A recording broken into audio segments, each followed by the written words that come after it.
What's up guys, Pidget here.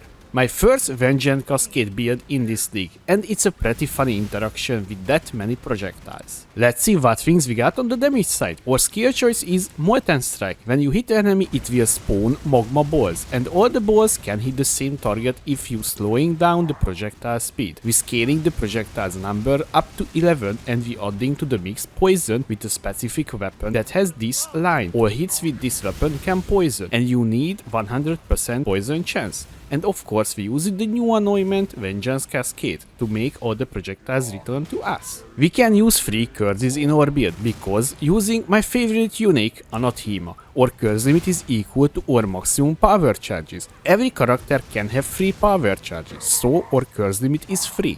Because we're using poison as the main source of damage, we can use despair for lower the enemy chaos resistance, and temporal chains for our poison last stronger on the enemies. And you know me, my choice for the third curse is a defensive curse, Enfeeble, which is reducing the damage the enemy deal to us. We can reserve all of our mana, because using Eldritch Battery or Energy Shield is protecting the mana instead of life, and this is the reason why we have to use Energy Shield and Evasion bases, so we can have more Energy Shield to use our abilities. Also we can use a Divine Blessing setup for additional aura, and that aura is Malevolence for bossing, and we swapping to Haste for mapping.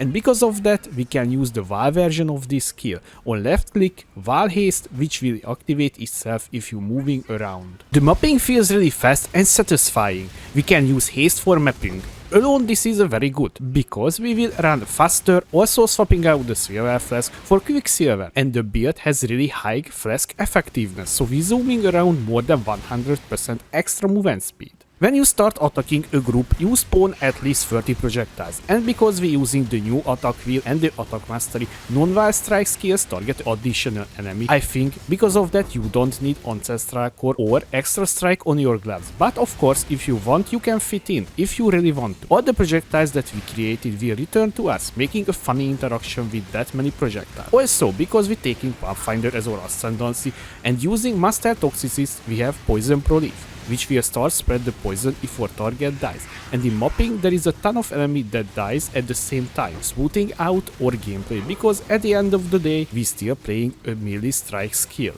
This is a poison build, so when you're opening the POB you will see the damage numbers, but we need to ramp up to that point, so you will not deal instantly that much damage. Around 6 seconds we will start dealing the maximum damage output. Because of that we can use a totem Ancestral Protector that give us more attack speed, so we can stack poison, wither faster and ramp faster. On the defensive side, let's start with my favorite part. We have Elemental Ailments immunity, because we're using Purity of Elements. You also get ton of elemental resistance, so we don't have to worry about the resistance cap. The other best thing about this build, we almost converting all of the physical damage taken to elemental damage. We have 90%.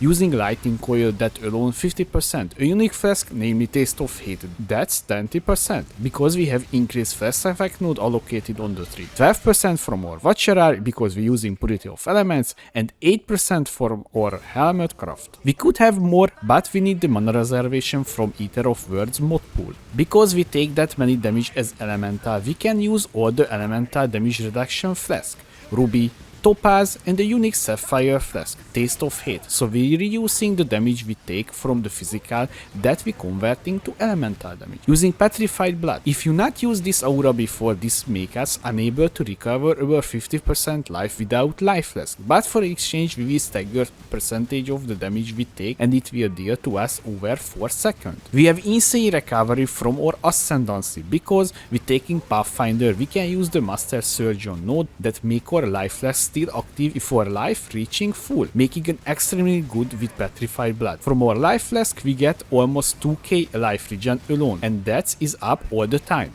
I hope I don't need to mention we have permanent flask uptime because we're playing as Pathfinder. I would like if you hit the like button like the Shaper hitting the Elder, so it can start spread to more people. Thank you. Few important things you need in the build. You need use this weapon base. All hits with this weapon can poison. The stats you're looking for: high elemental damage and attack speed. I'm also needed to craft 2 hits can be evaded, because it's hard to cap your accuracy rating. The Crucible tree is nothing insane, a little bit of lightning damage at the start and allocating flaying notable, which is giving us attack speed. I'm using Shrieking Essence of Anger for the crafting. The shield. This is important, you need maximum resistance from your shield and life. I also got life from the Crucible tree. I just bought this for 100C. On the amulet I only get attributes and life, because the build doesn't need anything else. Also I anointed Vengeance Cascade, using 2 unique items, or body armor, lighting coil, Anathema unique ring. With this ring we can use 3 cures in the build, also give us int and a little bit of energy shield. Because we're using Eldritch battery, your energy shield is protecting mana instead of life, and we're spending the energy shield as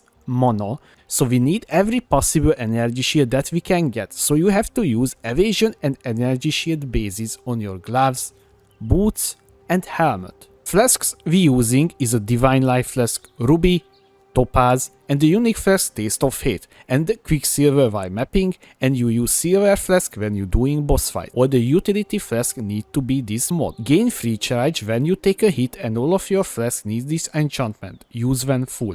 The sub mod needs to be this: elemental resistance during effect, reduce mana cost 50% to avoid being stunned.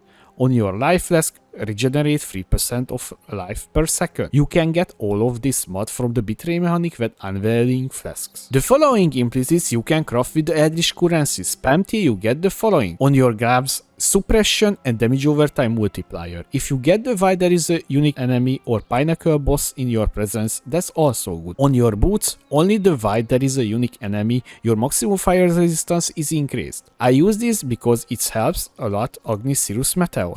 Only this is important, the other implicits not too good for us. I just want to highlight a few things on the passive tree that you need for the build. I'm using a Watcher Eye with physical damage taken as fire damage while affected by Purity of Elements.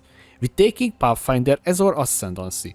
On your first lab, we take Nature Reprisal. I'm leveled with Toxic Rain, so this node was a game changer in the early acts. Second lab, Nature's Adrenaline. You now generating flash charges. Third lab, Master Surgeron. Your life flask will stay active if your life is full. Last lab, Master Toxicist. Your poison will spread if your target dies. Gem and Gemling, starting with the main link. In our body armor, greater multiple projectiles, Phantasma Molten Strike. It's important to use this quality because this gives us damage over time increase. Multi-strike, Unbound Ailments, Awakened Vicious Projectiles, Awakened Deadly Elements, or curse setup in our gloves, Despair, Enfeeble, Temporal Chains, Arcanist Brand. We applying this free curse with Arcanist Brand. In our helmet or Divine Blessing setup, Inspiration, Divine Blessing, Malevolence, and Val Haste. We're using Val Haste on left click, it will activate itself when we start moving. You can also use the Haste while mapping instead of Malevolence, but don't forget to switch back when you fighting against harder bosses. Or cost when damage taken setup in our weapon, Immortal Call, cost when damage taken, and Anomalous Petrified Blood. In our shield, Multiple Totem and Ancestral Protector, and Flame Dash as our movement skill. In our boots, Anger, Divenged Herald of Agony, Enlightened level 3, and Purity of Elements. I hope you enjoyed this video about Molten Strike Pathfinder. I would like to see you in Discord as well. We have a small but active community. Check the description for the link. Also, I would like to say thank you to my Patreons for supporting me. Thanks again guys. Thanks for watching. I was Bridget. See you next time.